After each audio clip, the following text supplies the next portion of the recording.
गौरी पुत्री गणेश भगवान की जय, माता पार्वती की जय। ओम नमः शिवाय। नमस्कार दोस्तों, ये तीन औरतें भूल कर भी शिवलिंग पर जल न चढ़ाएं। एक समय की बात है, देवी पार्वती कैलाश पर्वत पर भगवान शिव के पास आती हैं और उनसे पूछने लगती हैं कि हे प्रभु, आप ही आदि और अंत हैं। आपके कारण काल प्राणी को ग्रहण करता है, किंतु आज मैं आपके पास यह जानने के उद्देश्य से आई हूँ कि सावन मास में शिवलिंग पर जल चढ़ाने के नियम क्या है। कौन सी स्त्री को सावन में शिवलिंग को जल चढ़ाना चाहिए और कौन सी स्त्री को नहीं चढ़ाना चाहिए, इस विषय में मुझे ज्ञान दीजिए। साथ ही मुझे यह भी बताइए कि कौन सी स्त्री को सावन सोमवार व्रत का पालन नहीं करना चाहिए। इन प्रश्नों का उत्तर देकर मुझे तृप्त करें, मुझ पर कृपा करें और मेरे मन की आशंकाओं को दूर करें। तब मुस्कुराते हुए भगवान शिव कहते हैं कि हे देवी पार्वती, आज आपने मानव कल्याण के उद्देश्य से उत्तम प्रश्न किया है। सावन में शिवलिंग को जल देने के कुछ महत्वपूर्ण नियम होते हैं। उन नियमों का पालन करते हुए ही शिवलिंग को जल अर्पित करना चाहिए।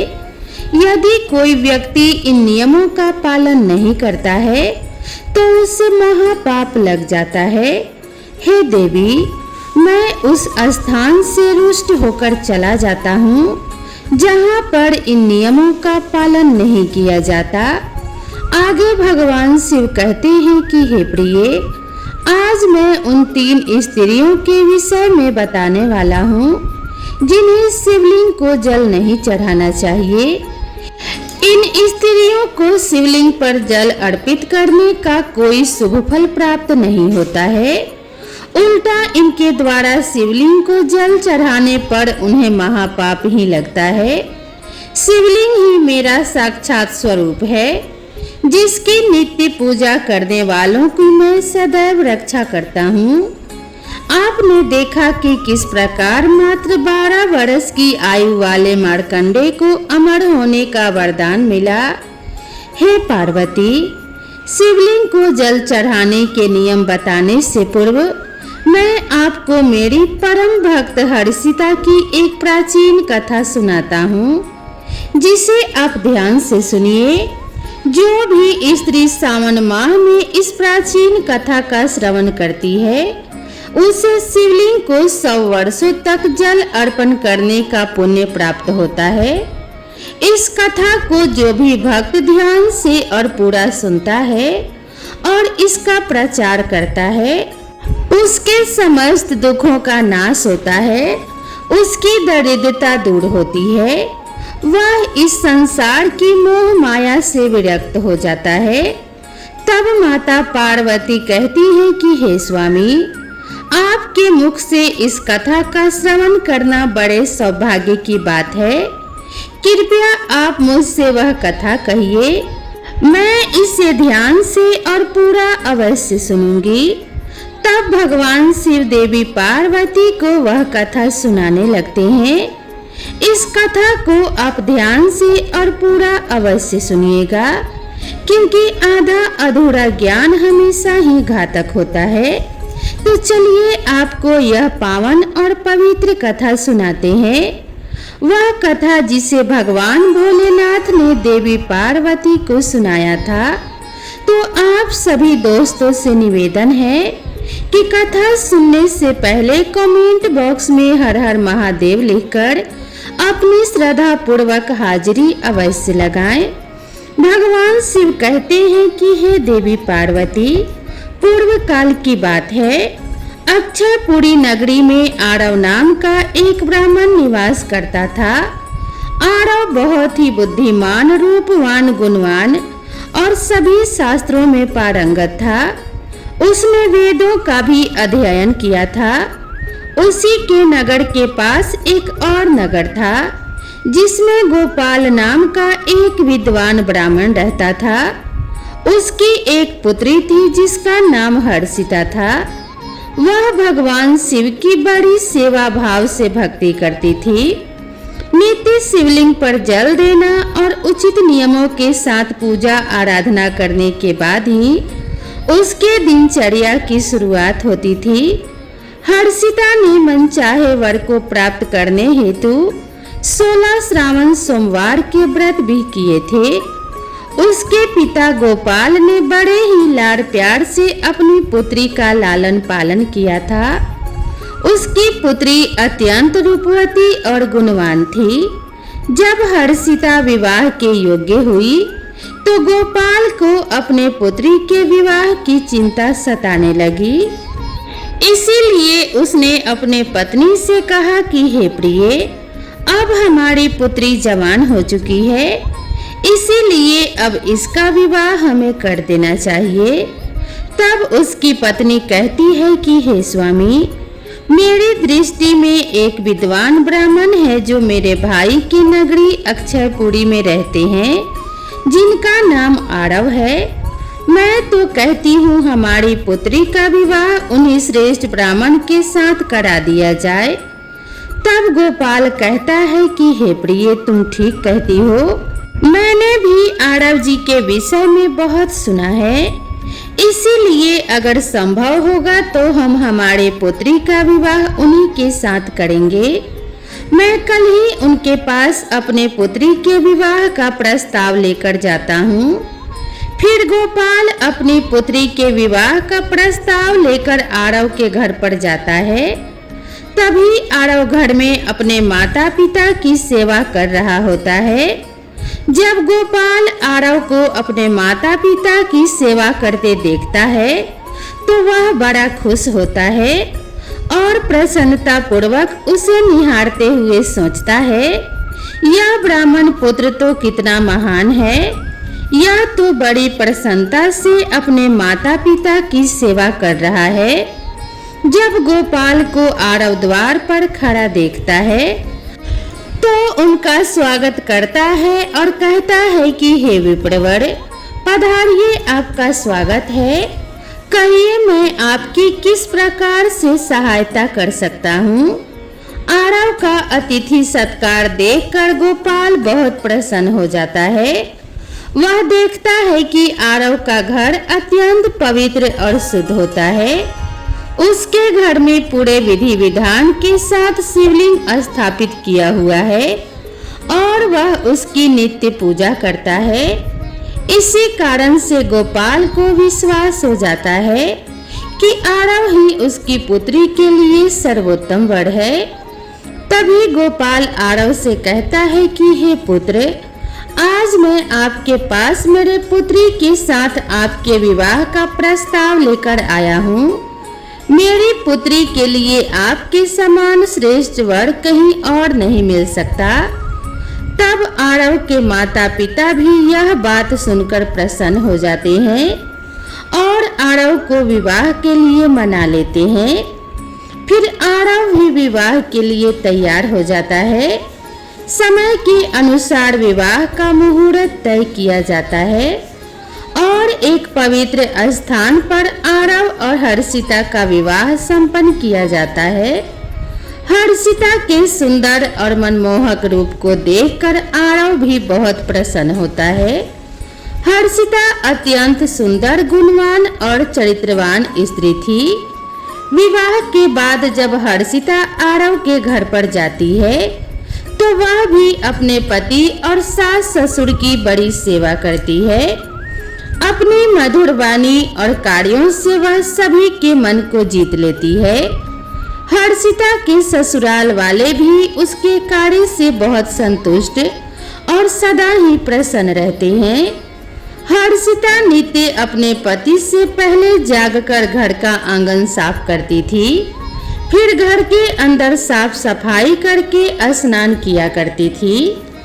स्नान करके वह पूजा घर में जाकर पूजा किया करती थी और नित्य रूप से शिवलिंग को जल देती थी तथा बेल पत्र अर्पण करती थी। दिन भर वह अपने अन्य सभी कार्यों को कर सभी परिवारजनों को प्रसन्न करती थी। फिर रात को वह अपने पति के चरण दबाकर उसके सो जाने के बाद ही सोया करती थी। हर्षिता के अंदर एक पतिव्रता नारी के सभी लक्षण थे और वह अपने पति को ही परमेश्वर मानकर उनकी सेवा करती थी। हर्षिता ने कभी अपने पति के अलावा अन्य पुरुष के विषय में विचार नहीं किया। वह सत्य धर्म का पालन करने वाली और धर्म कार्य करने वाली पवित्र स्त्री थी। उसने कभी कोई अशुभ कार्य नहीं किया। हर्षिता के ऐसे सात्विक और सरल स्वभाव को देखकर माँ लक्ष्मी भी उस पर बहुत प्रसन्न थी। माँ लक्ष्मी स्वयं चलकर उसके घर में आकर निवास करने लगी, जिससे हर्षिता के जीवन में सुख समृद्धि और भी अधिक बढ़ गई। आगे भगवान शिव कहते हैं कि हे देवी पार्वती, धन की देवी लक्ष्मी उन्हीं स्त्रियों पर अपनी कृपा दृष्टि बनाए रखती हैं जो पतिव्रता होती हैं और जो सत्य धर्म का पालन करती हैं।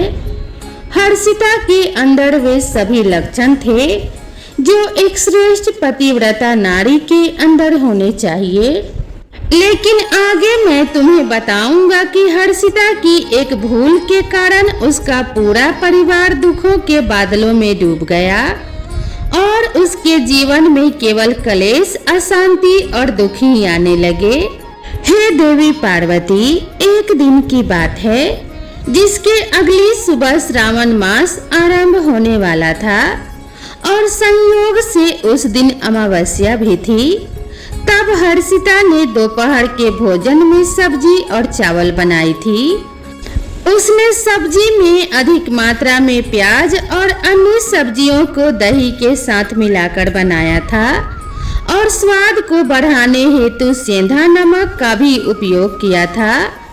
तब हर्षिता और उसका पति संध्या पूर्व भोजन कर रात में सो गए, किंतु हर्षिता ने जो सब्जी बनाई थी वह बहुत स्वादिष्ट बनी और सभी भोजन के पश्चात उसमें थोड़ी सी बच भी गई थी। जब अगली सुबह आरव और हर्षिता सुबह जल्दी उठे तो उन्हें रात की बनाई हुई सब्जी बहुत पसंद आई और उन दोनों ने उसे दूसरे दिन भी खा लिया। कहते हैं कि प्याज के अधिक सेवन करने से मनुष्य की कामुकता बढ़ जाती है। अब उन दोनों के साथ भी यही हुआ।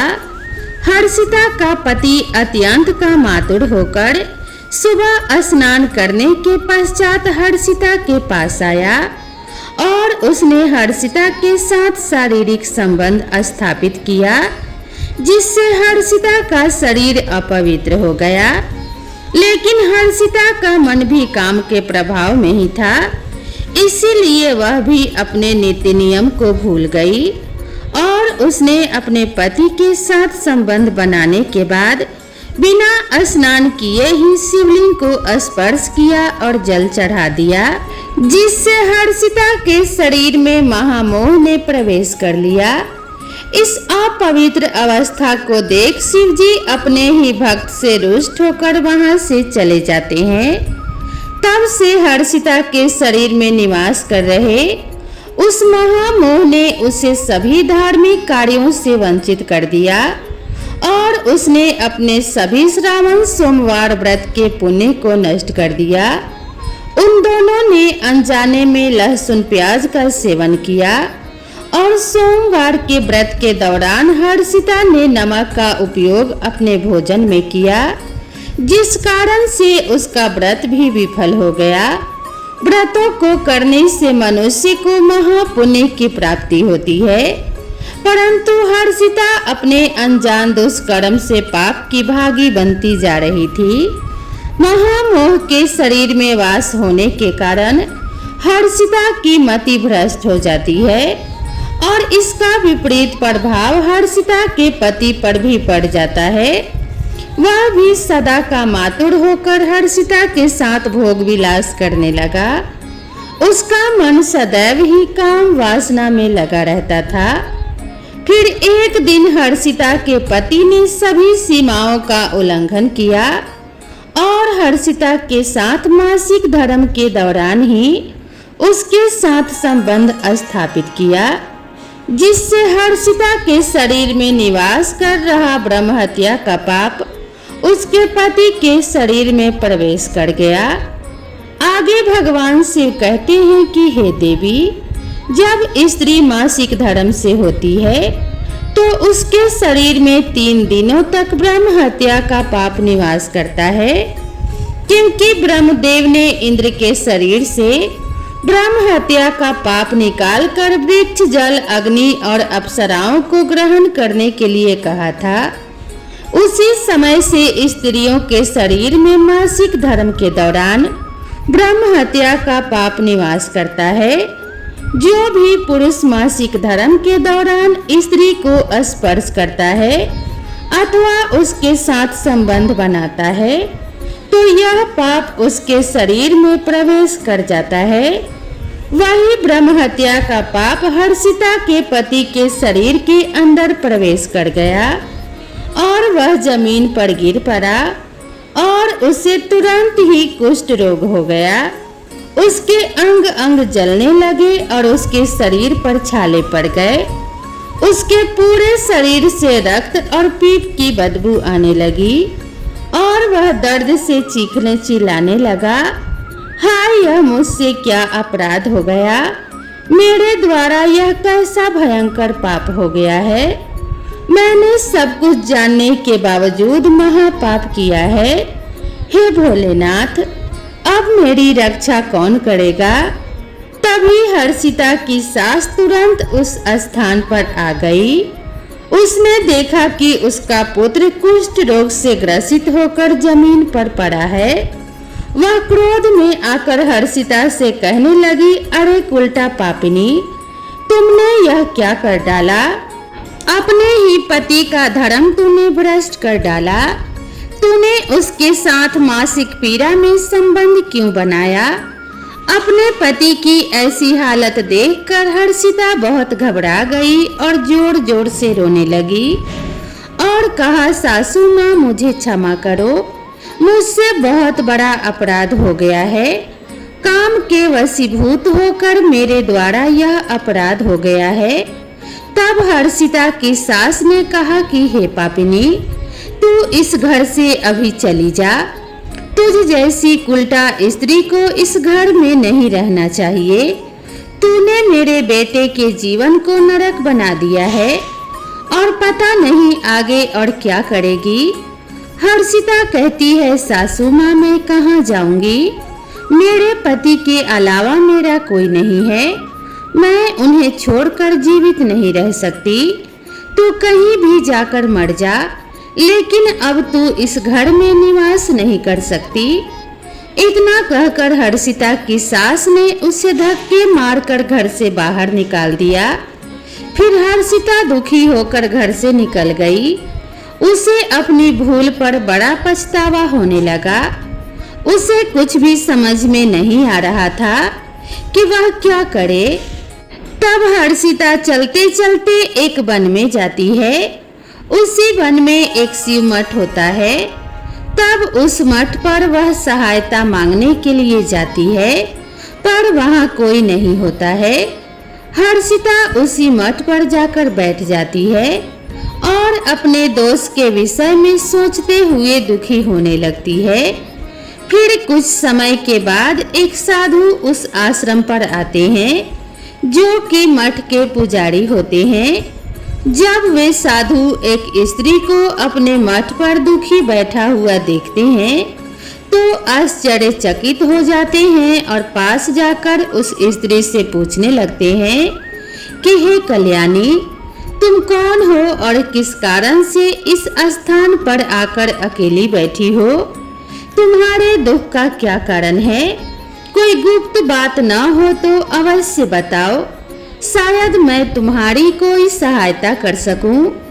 तब हर्षिता कहती है कि हे मुनिवर, मेरा नाम हर्षिता है। मेरे द्वारा घोर पाप हो गया था। उसी कारण से मैं अपने परिवार से बिछड़कर इस स्थान पर आई हूँ। तब साधु कहते हैं कि हे देवी, यह क्या कह रही हो तुम तुमने कौन सा पाप किया है, मुझे विस्तार से बताओ। मैं तुम्हारी कोई सहायता करने का प्रयत्न अवश्य करूंगा। हर्षिता कहती है कि हे मुनिवर, मेरे द्वारा घोर पाप हो गया है। मासिक धर्म के दौरान मैंने अपने पति के साथ संबंध बनाया था। इसी कारण से मेरे पति कुष्ठ रोग से ग्रस्त हो गए हैं और अत्यंत पीड़ा और दुख भोग रहे हैं। फिर साधु कहते हैं कि हे बेटी, तुम चिंता मत करो। तुम्हारे द्वारा जो पाप हुआ है उसका प्रायश्चित करो, तुम्हें पाप से मुक्ति अवश्य मिल जाएगी। तुम इस मठ में रहकर भगवान शिव शंकर की पूजा करो, शिवलिंग को नित्य जल दो और बेल पत्र अर्पण करो, क्योंकि यही तो पूरे संसार के पिता हैं। जो भी इनके शरण में आता है उसका उद्धार निश्चित ही होता है और तुम्हारा पति भी जल्दी ही ठीक हो जाएगा। फिर हर्षिता वहीं पर उसी शिव मठ में रहकर भगवान शिव और शिवलिंग की नित्य पूजा करने लगती है। रोज स्नान करके वह ब्रह्मचर्य का पालन करते हुए शिवलिंग को जल चढ़ाती है और शिवलिंग पर बेलपत्र अर्पण करती है।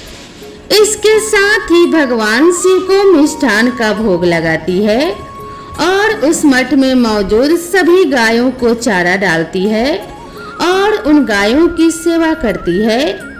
दिन भर वह मठ के मंदिर में भगवान शिव की मूर्ति के आगे बैठकर भगवान शिव जी की भक्ति और उनका भजन करने लगती है, उनकी स्तुति करती है और फिर से अपने पति के मंगल होने के लिए 16 सोमवार का व्रत भी करती है। इस प्रकार से 1 वर्ष बीत जाता है, किंतु वहीं दूसरी ओर भगवान शिव भी उसकी परीक्षा ले रहे होते हैं। अब अगला श्रावण मास प्रारंभ होता है। तब साधु महाराज कहते हैं कि हे पुत्री, तुम इस श्रावण मास में सभी सोमवार का व्रत करो और शिव जी का सदैव ही ध्यान करो और याद रहे कि कोई भूल ना हो।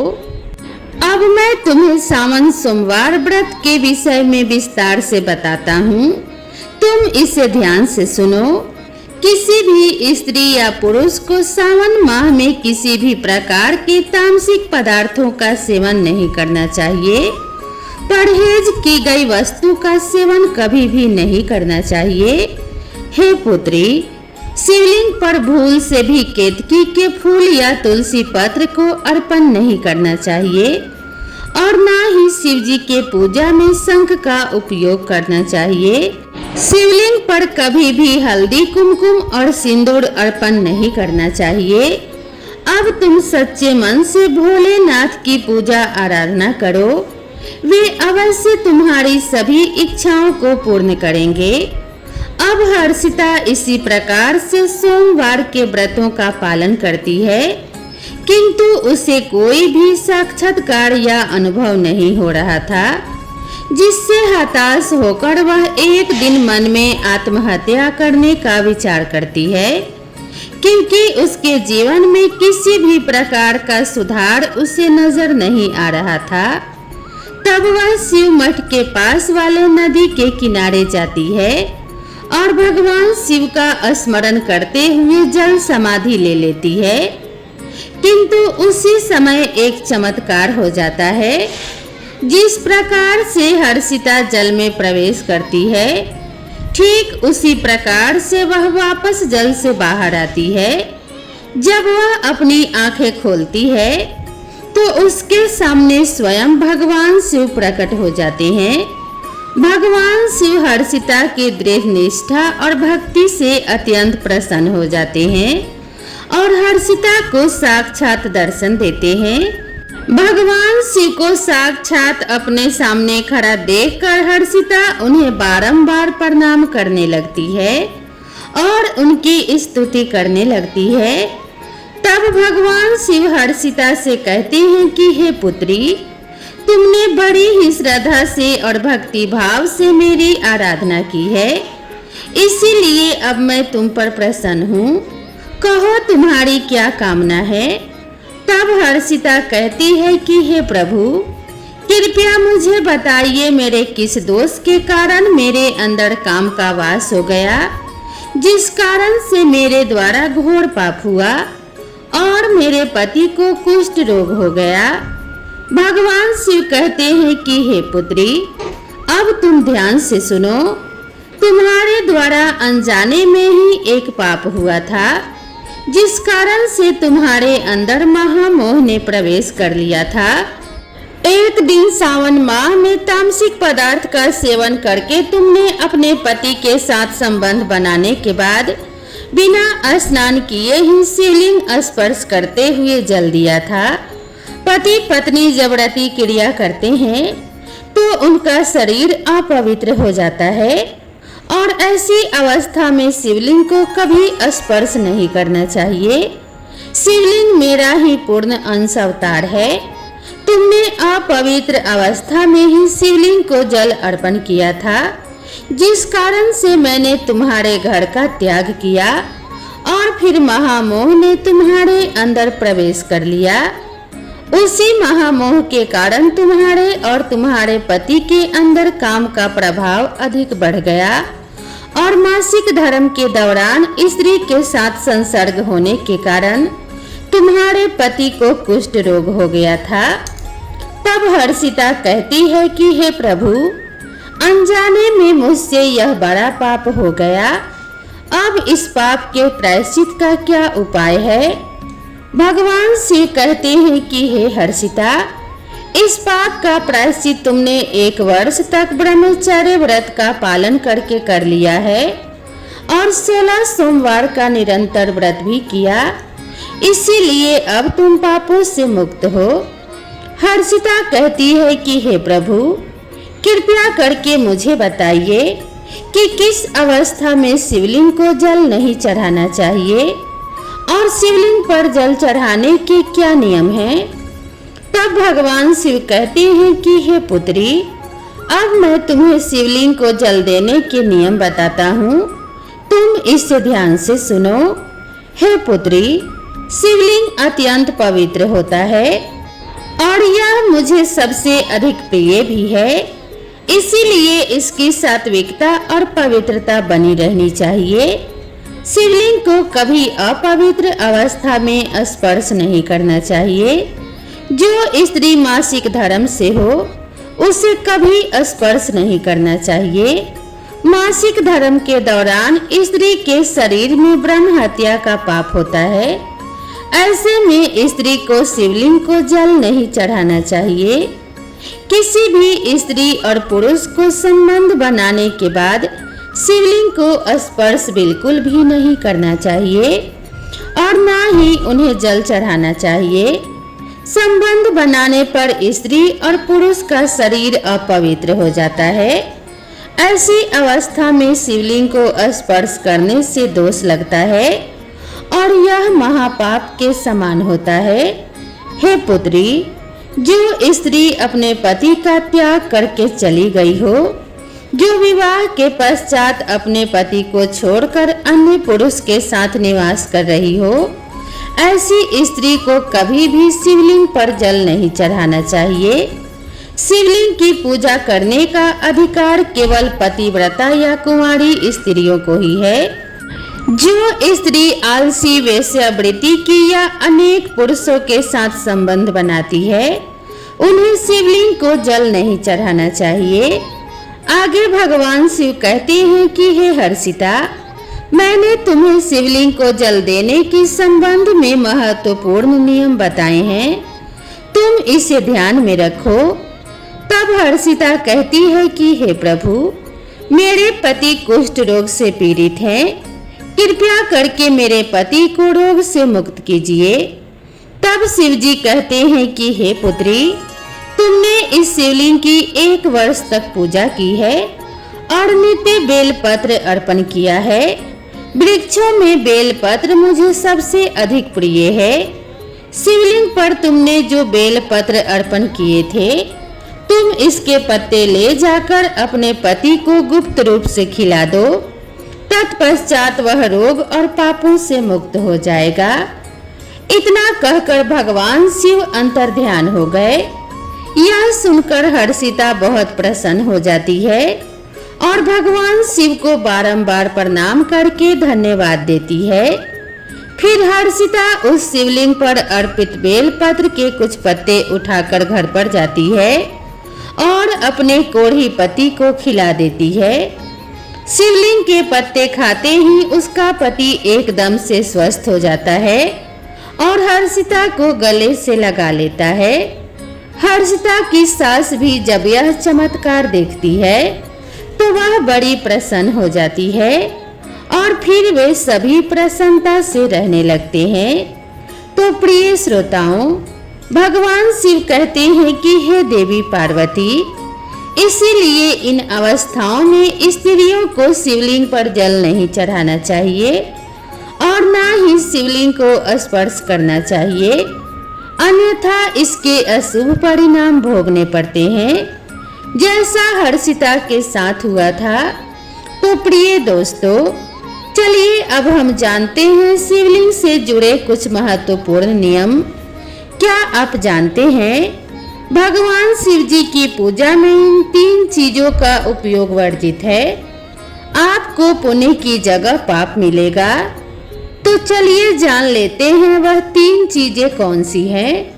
सबसे पहले हैं तुलसी के पत्ते। जी हाँ, तुलसी माता लक्ष्मी का रूप है और माता लक्ष्मी भगवान श्री हरि विष्णु जी की पत्नी है। इसीलिए तुलसी के पत्ते कभी भी शिवलिंग पर नहीं चढ़ाना चाहिए। दूसरा है शंख। शिव जी ने शंखचूर्ण नाम के दैत्य का वध किया था और उसी के हड्डियों से शंख की उत्पत्ति हुई है। तीसरा है केतकी का फूल। पुराणों के अनुसार भगवान विष्णु और ब्रह्मा जी के विवाद में केतकी के फूलों ने ब्रह्मा जी के झूठ में साथ दिया था। भगवान शिव इस विवाद में निर्णायक की भूमिका में थे। शिव जी ने केतकी के झूठ पकड़ लिया और उसे श्राप दिया कि उसका उपयोग उनकी पूजा में नहीं किया जाएगा। भगवान शिव जी पीले और सफेद कनेर के फूल पसंद करते हैं। आप उन्हें जरूर अर्पित करें। धतूरे के फल और फूल भी अर्पित कर सकते हैं।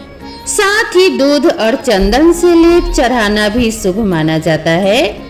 पुराणों में शिवलिंग को ही ब्रह्मांड का केंद्र माना गया है। इस केंद्र से समस्त ब्रह्मांड को ऊर्जा प्राप्त होती है। शिवलिंग से ही इस ब्रह्मांड की उत्पत्ति हुई है। इसीलिए शिवलिंग को ऊर्जा का केंद्र माना गया है। इसके पास कोई भी ऐसी वस्तु नहीं रखनी चाहिए जिससे शिवलिंग से निकलने वाली ऊर्जा नकारात्मक ऊर्जा में परिवर्तित हो। वास्तु शास्त्र के अनुसार यदि ऐसी वस्तुएं शिवलिंग के पास रखी जाती हैं तो घर का वातावरण भी नकारात्मक हो जाता है। जैसे कि एक साथ 2 शिवलिंग, तुलसी का पौधा, कांसे के बर्तन, नंदी को भी पास नहीं रखना चाहिए। नंदी को थोड़ा दूर ही रखना चाहिए।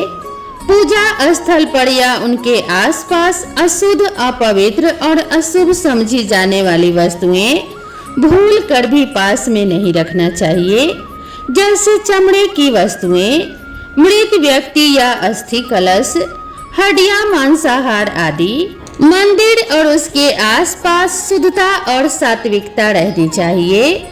जो मनुष्य शिव जी को जल देते समय 1,00,000 बार महामृत्युंजय मंत्र का जाप करता है, उसके शरीर के सभी रोग नष्ट हो जाते हैं और उसका शरीर शुद्ध हो जाता है।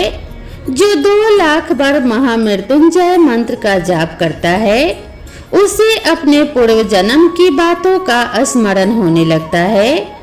और जो मनुष्य 3,00,000 बार महामृत्युंजय मंत्र का जाप करता है, उसे काम्य वस्तुओं की प्राप्ति होती है, अर्थात वह जिन वस्तुओं की कामना करता है वह उसे प्राप्त हो जाती हैं। तो प्रिय दोस्तों, आपको यह कथा कैसी लगी कृपया कमेंट करके जरूर बताएं। अगर यह वीडियो और यह जानकारी आपको अच्छी लगी हो तो वीडियो को एक लाइक जरूर करें और कमेंट बॉक्स में हर हर महादेव अवश्य लिखें। साथ ही चैनल पर पहली बार आए हो तो चैनल को सब्सक्राइब करना ना भूलें। तो जुड़े रहें हमारे साथ ऐसे ही रोचक कथाओं और रोचक वीडियो के लिए। भगवान शिव और माता पार्वती का आशीर्वाद आप सभी भक्तों पर सदा सर्वदा बना रहे, इसी मंगल कामना के साथ आप सभी से विदा लेते हैं। मिलते हैं इसी तरह की नई कथा और नई कहानी के साथ। तब तक के लिए राधे राधे।